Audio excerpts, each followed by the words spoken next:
The fluorescent lights inside conference room hummed with the restless energy of angry insects, their faint vibration echoing against the sterile walls as Emma tightened the edges of her uniform one last time.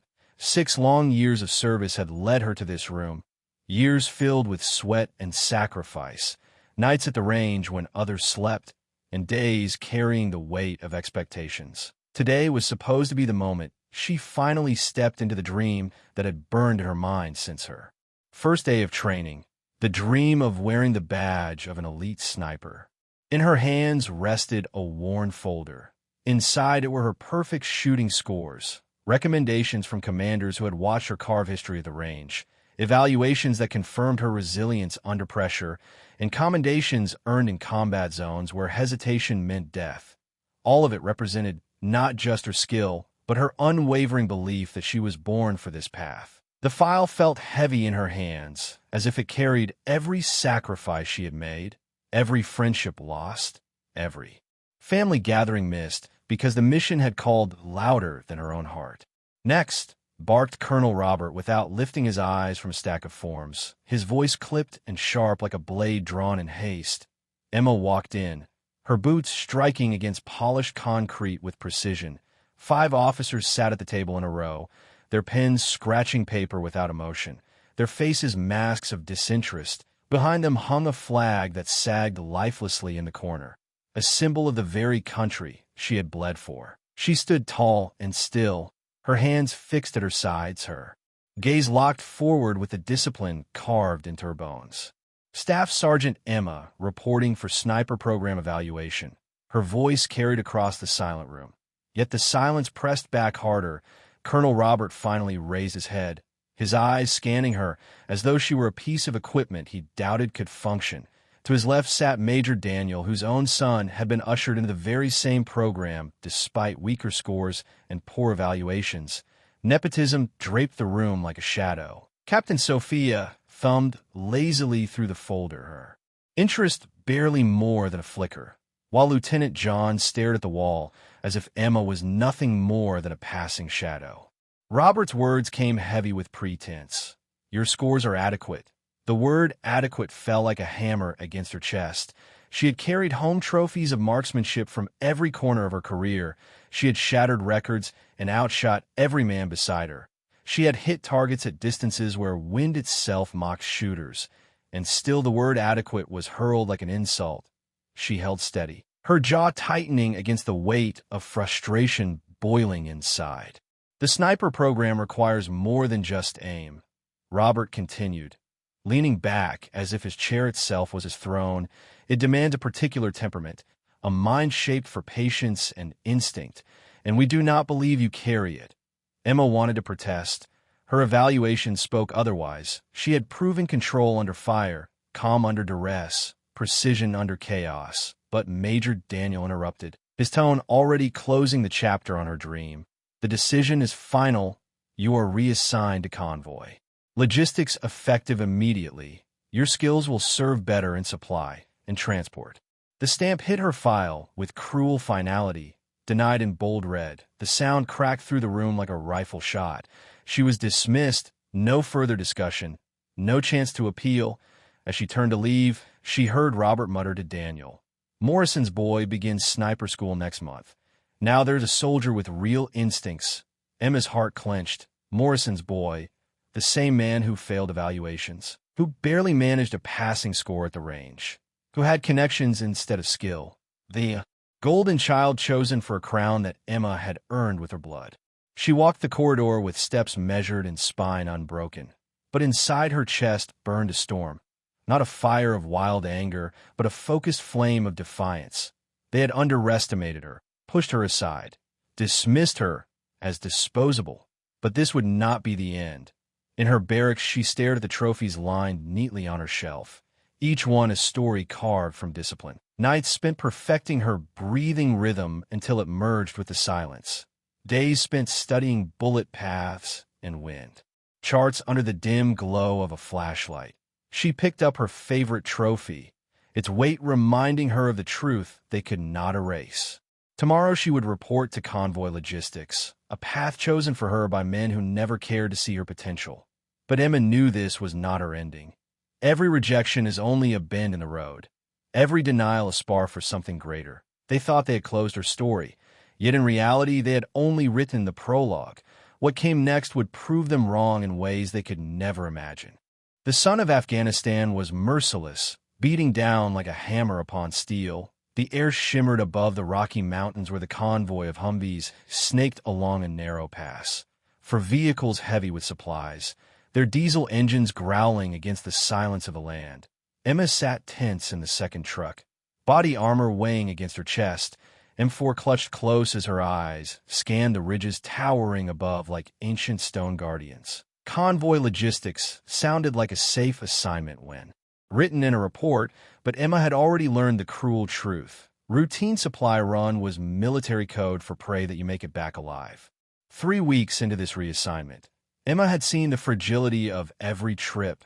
The routes were lifelines to the bases, veins carrying medicine, food, and ammunition, veins that insurgents loved to cut. She adjusted her helmet, scanning the ridgelines through squinting eyes. Every rock looked like it could hide death. Every shadow seemed to breathe. From the driver's seat, Sergeant John, a veteran of 2 deployments, spoke without looking away from the winding road. "Eyes up, Emma. This stretch has been too quiet lately. Too quiet." Emma nodded, her finger resting near the trigger guard. The silence was thick, broken only by engine rumble and occasional bursts of radio chatter. Reports had whispered of insurgent activity in this region, but the supplies they carried were critical: bandages, antibiotics, plasma, tools that meant survival for wounded soldiers waiting at the forward base ahead. Emma felt the sweat bead against her forehead beneath the helmet. Her senses sharp, waiting, listening. Then the radio screamed with Corporal Daniel's frantic voice from the lead Humvee. "Contact, front contact." The words barely finished when the earth itself erupted, a thunderous blast tore in the lead truck, lifting it into the air like a toy and smashing it down into twisted flame and steel. The shockwave smashed into Emma's vehicle, the windshield cracking into spiderwebs. Her head slammed against the frame, stars exploding in her vision, ears ringing with chaos. She shook it off and turned. Sergeant John slumped forward, blood streaming from a gash that split his forehead. His unconscious body pressed the wheel. The truck veering toward the edge of the cliff, Emma lunged forward, grabbing the wheel with every ounce of strength. She jerked it left, the vehicle screeching to a halt. Mere feet from a 100-foot drop into stone and dust. Smoke curled from the wreck ahead, flames licking at the sky. Radio chatter filled with panic. Emma kicked open the door and shouted into the comms that John was down, that she was moving toward the lead truck. Orders came crackling back telling her to stay put, to hold position. But Emma was already sprinting, her boots pounding the dust, rifle fire cracking from the ridge above. Bullets sparked against the rocks around her. The sharp echo of a high-powered rifle cut through the chaos. A sniper. She dove behind the burning wreck, heat searing against her skin. From inside came a weak cry. "Help! Can't move." She forced her eyes through the smoke. Specialist Robert lay, trapped beneath the collapsed frame, his legs pinned, blood pooling beneath him. The fuel tank had been punctured, diesel spreading like a dark river under the wreck. Emma's heart slammed her chest. "Hold on, Robert. I'm coming." She grabbed the door handle, the metal scorching her hands. She wrapped her jacket around her palms and pulled with everything she had, muscles straining until her arms burned. The door groaned but refused to open. Rifle shots cracked again from the ridge, one hitting closer this time, sparks flying inches from her head. She glanced up and spotted the muzzle flash 400 meters away, nestled between 2 rocks on the eastern ridge. The sniper had perfect vision over the convoy, his shots deliberate and patient. Emma pressed the radio.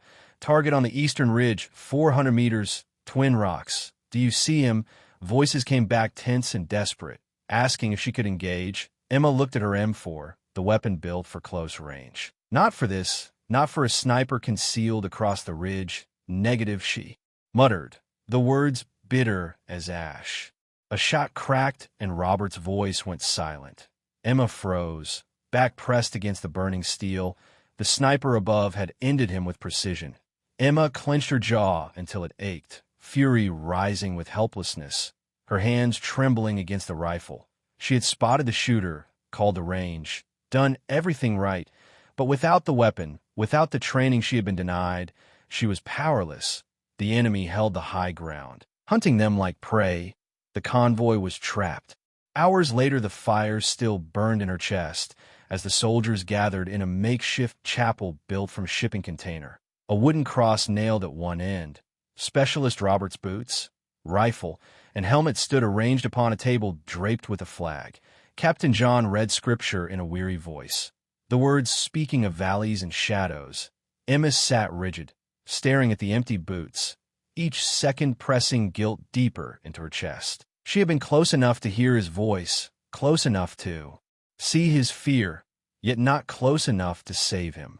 The image of the muzzle flash haunted her. For 100 meters, a shot she could have made if given the chance. But the chance had been stripped from her with a red stamp that called her unfit. Robert had been 22. He had joined to pay for school, to build a life waiting beyond the desert.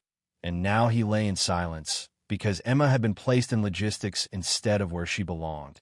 As the chapel emptied, she remained seated, hands clenched, guilt tearing through her.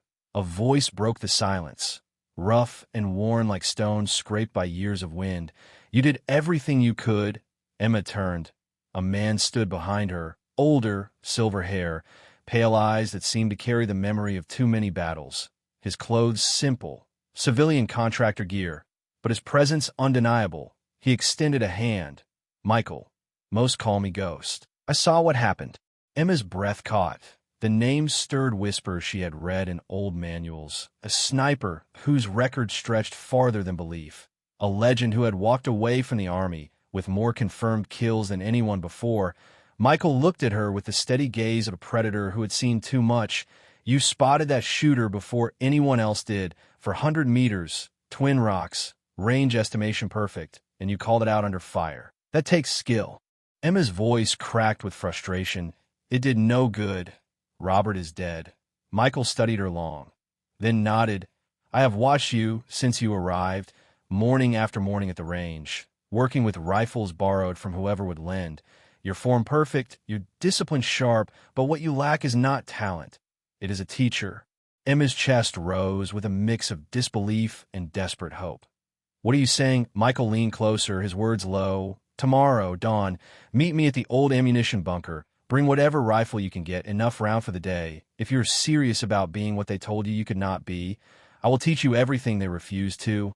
He turned, glancing once at Robert's memorial, his face shadowed with grief. "Because the next time you face a sniper on a ridge, I want you to have the skill to end him before another young man bleeds out in the dust." Then he walked away, leaving Emma with the weight of her guilt and the spark of something she thought she had lost, hope.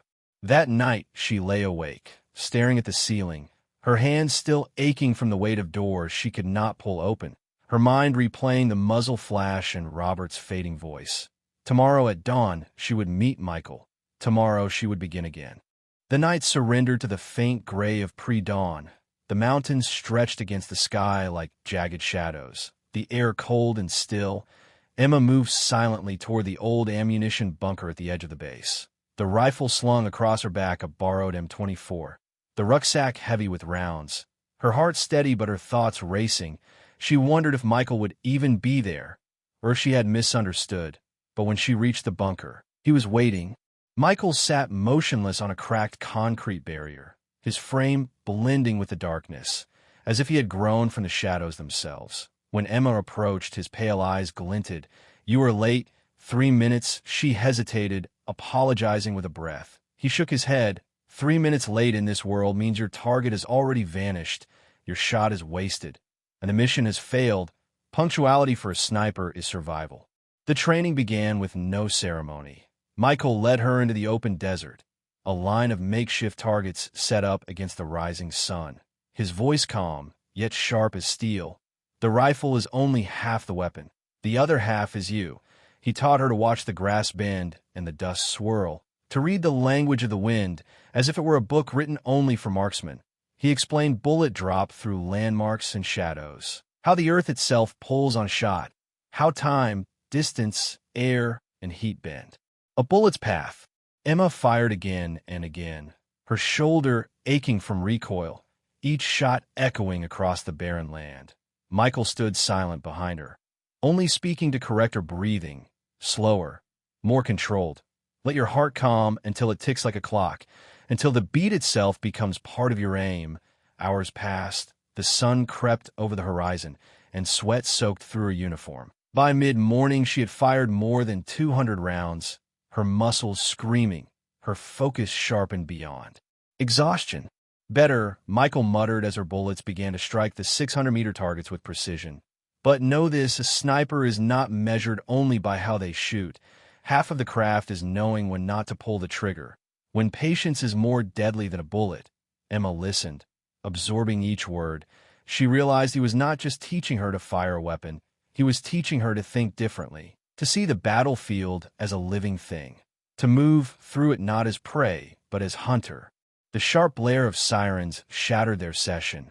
Urgent and relentless, both grabbed their gear, sprinting back toward the motor pool. Soldiers gathered in chaos. Captain John barking orders over the comms. Patrol Bravo 7 had gone silent 6 hours ago. Last position grid northeast of Checkpoint Charlie. Emma's chest tightened. She knew the men on that patrol, Sergeant Daniel leading them. Young Private Sophia, who had just celebrated her 19th birthday. You are with the rescue convoy, John ordered. Engines roared to life. The Humvees rolled out with grim urgency. Emma in the lead vehicle, every ridge and shadow now seen with new eyes. Michael's training already sharpening her perception. Every boulder was potential cover for a rifle, every slope an angle for death. The convoy pressed forward into hostile ground. 2 hours later, they found Bravo 7. The scene stopped them cold. 6 bodies lay in a rocky clearing, each killed by a single shot, each body positioned deliberately, weapons arranged in the center of the circle like an offering to some cruel god. Emma knelt beside Daniel, his lifeless face peaceful, almost mocking the violence that had ended him. Corporal Robert whispered a curse. What kind of monster does this? Emma forced her eyes to study the scene, not as grief would demand, but as a sniper would. She traced the angles, the entry wounds, the placement. This was not the work of an amateur with a rusted rifle.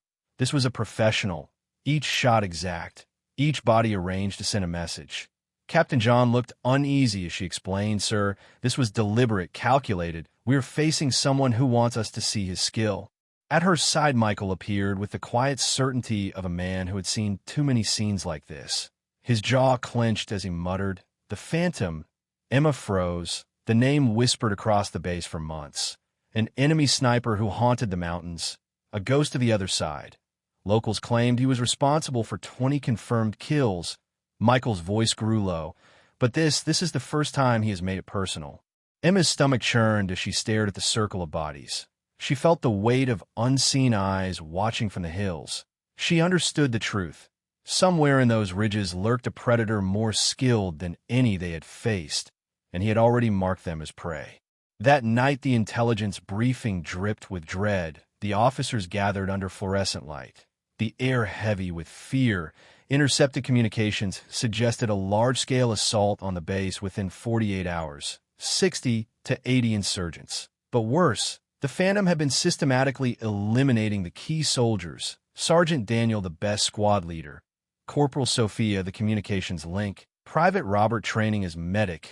Emma's mind clicked through the pieces. This was not random slaughter. It was preparation, surgical. She raised her voice, steady despite the weight.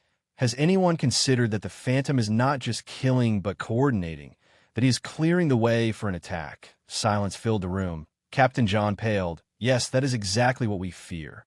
Emma walked back into the night, the stars distant above, her heart heavy. Michael caught up beside her, his expression unreadable. You see the battlefield now, don't you? Emma nodded. Yes, and she also saw the truth, that war was not just bullets and blasts. It was a game played between hunters, and the Phantom had already made his move. The base slept in the fragile quiet before dawn, the air heavy, the mountains silent. Then the first explosion ripped it open. A rocket slammed into the communications tower, fire and debris raining down. Emma snapped awake in her bunk. instinct dragging her to her gear. Her hands worked without thought, armor strapped, rifle in her grasp. Running toward her assigned post, as the radio howled with Captain John's voice, "We are under attack. Repeat, under attack." Gunfire cracked along the northern and eastern walls. Tracer rounds lit the night like fireflies from hell. The sharp echo of AKs bounced across the stone ridges. Emma reached the western wall, scanning through smoke and chaos. Muzzle flashes twinkled along the ridge. 3, maybe more, suppressive fire pouring into the base. Sergeant Sophia shouted over the chaos, "Emma, get to the armory, distribute ammunition." Emma sprinted through the compound, explosions rocking the ground beneath her. Then, a shot rang sharp and deadly. Staff Sergeant Collins, one of the 2 official snipers, staggered and fell, blood blooming on his shoulder. Another round took him before he could crawl to cover. Seconds later, Corporal Hayes, the 2nd sniper, crumpled, chest torn open by another perfect shot. In less than a minute, both long-range guardians of the base were gone. Emma's breath caught, her gut twisting as the truth fell on them all. The Phantom had returned. "This is actual." John's voice cracked with urgency. "Both sniper teams are down. Repeat, we have no overwatch. The base is blind." Panic rippled across the defenders. Emma dove into the armory, bullets punching the walls. Soldiers scrambled for ammo, their faces pale, their hands shaking. Sergeant Sophia shoved a crate in her arms. "North wall is running dry. Get it there fast."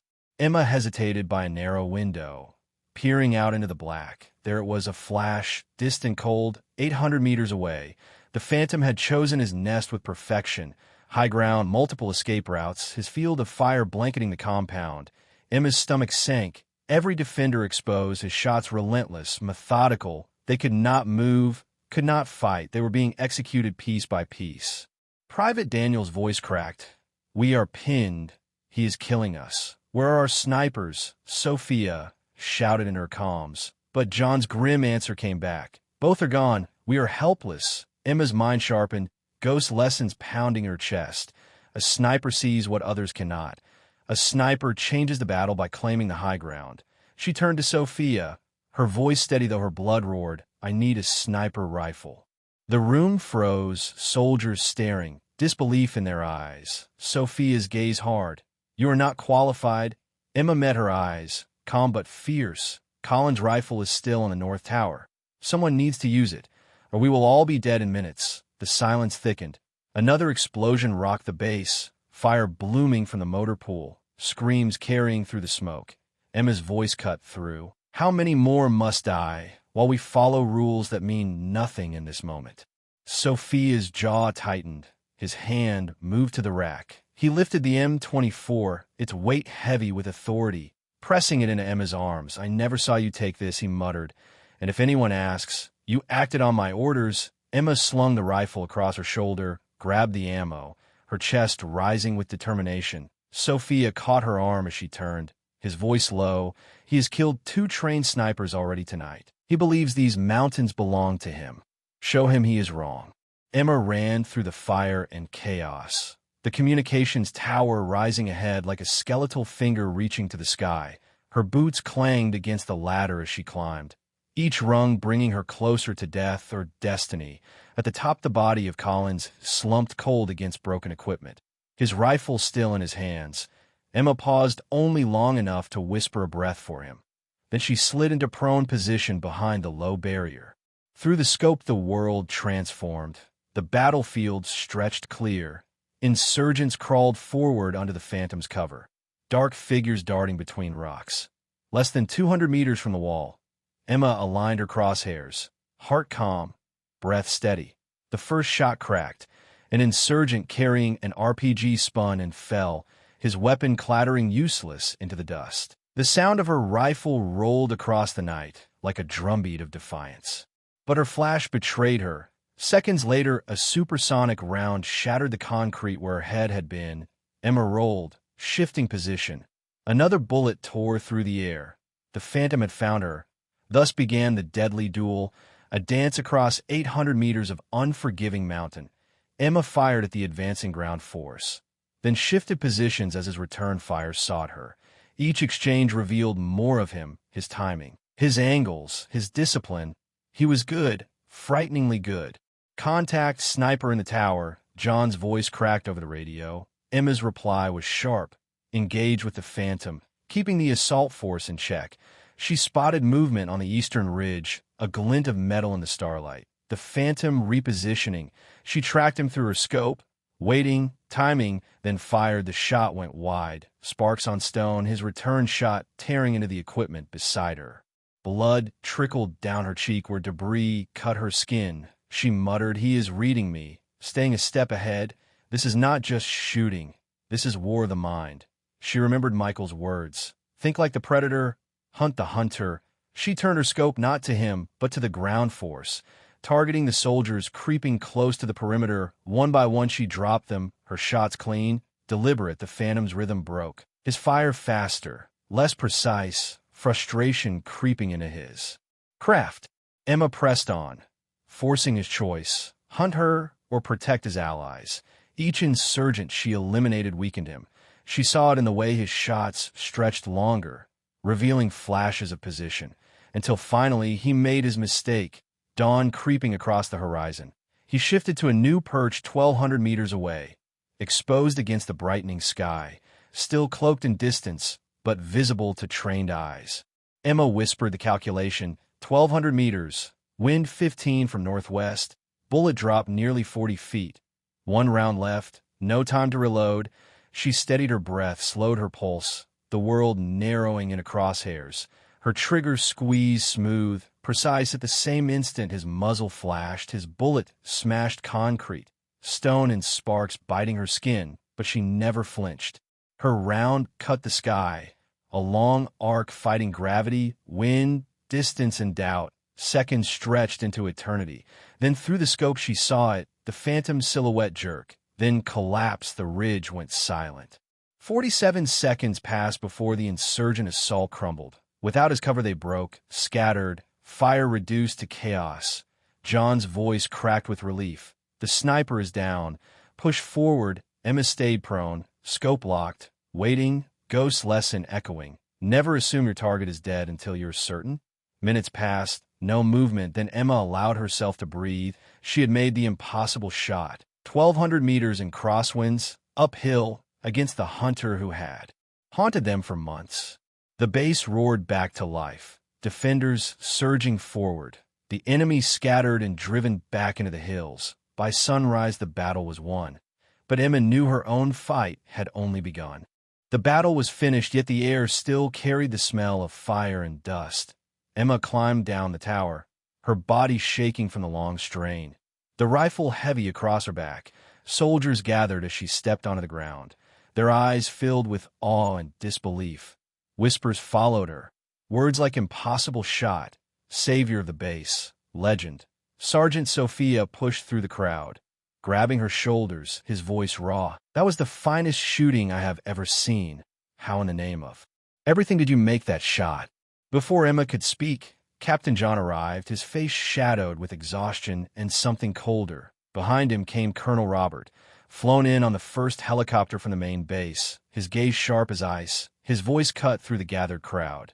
"Staff Sergeant Emma, you are under arrest for disobeying direct orders, unauthorized use of restricted equipment, and actions prejudicial to discipline." The soldiers erupted in protest, their voices rising, but Robert silenced them with a hand raised like a blade. He continued, "This soldier acted outside her role, ignored commands, and engaged in combat without authorization. Tactical success does not erase insubordination. Discipline exists for a reason. Order must be upheld." Emma stood silent, her chest tight, her heart sinking. She had saved them all, yet the stamp of denial threatened to crush her again. The military police stepped forward to escort her, but the crowd of soldiers pressed close, refusing to move aside. Then another figure emerged. Michael, his face lined with years of war, his pale eyes steady. "Colonel Robert," Michael spoke with quiet force, "before you destroy this soldier's career, consider the truth of what she has done." Robert sneered, "This is none of your concern, contractor." Michael lifted a satellite phone. "I have already spoken with General Daniel. He is very interested in the sniper who ended the Phantom with a 1,200-meter shot. Robert's face pale, Daniel. The general whose own son had been killed by the Phantom months before, Michael pressed on. That general has spent half a year chasing this ghost with entire task forces, yet this soldier ended him with one shot. The murmurs in the crowd swelled, cell phones raised, recordings already flying beyond the base. Michael produced a folder. Inside were sworn statements from 12 soldiers who had lived because of Emma's actions, ballistics confirming 7 enemy combatants neutralized, and a recommendation for the Silver Star signed by Captain John. Robert stared at the folder as if it might explode in his hands. The crowd watched, and Emma knew in that moment her trial had already been decided not by orders, but by truth witnessed by all. 6 months later, Emma stood at the shooting range, but the world around her had transformed. The battered ammunition bunker now replaced with state-of-the-art facilities, targets stretching across the valley, sensors measuring each shot. The rifle in her hands no longer borrowed, but crafted for her alone, precision-engineered to carry every lesson she had learned. Most importantly, she no longer stood as Staff Sergeant Emma dismissed and denied. She stood as Sergeant First Class Emma, graduate of the elite sniper school, bearer of the Silver Star for Valor. Her impossible shot had carried beyond the desert, studied in military classrooms, debated in halls of power. It had cracked the walls of prejudice, forcing leaders to face the truth. Skill has no gender, dedication no boundary. General Daniel himself had flown to Afghanistan to meet her, spending hours in conversation, listening, learning, and in the end promising her a place in sniper school without delay. Colonel Robert had been reassigned to a desk in Kansas, his career ended by his own blindness.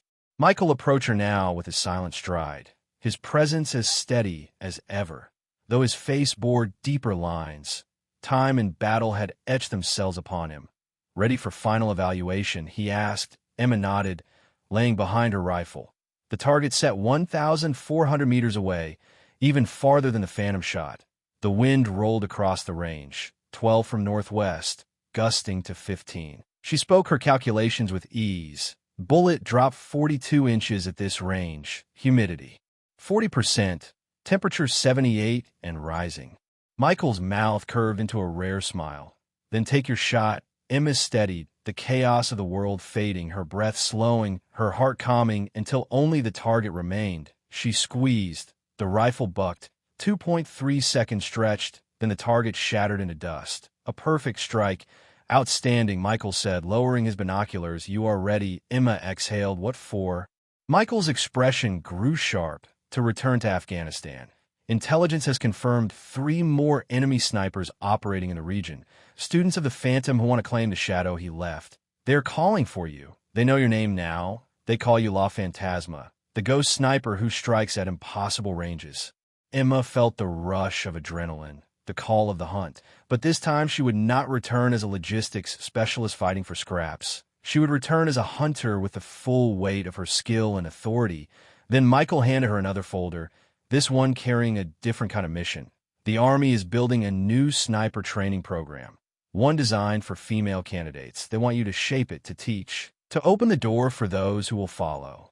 Emma stared at the folder, the weight of its meaning pressing deep. She could choose now, return to the field as the hunter who stalked the ridges, or remain to build a path for the next generation. Michael's eyes softened. Either way, you have already changed everything. The choice is yours. Emma looked across the range where her transformation had begun. The path from rejection to legend carved through fire and loss. Now the power was hers to decide. For the first time since the red stamp of denial, she held her destiny in her hands. The woman they had dismissed had become the figure they needed. Her story had only just begun, and every shot she fired from here forward would echo not only for herself, but for all who would rise after her.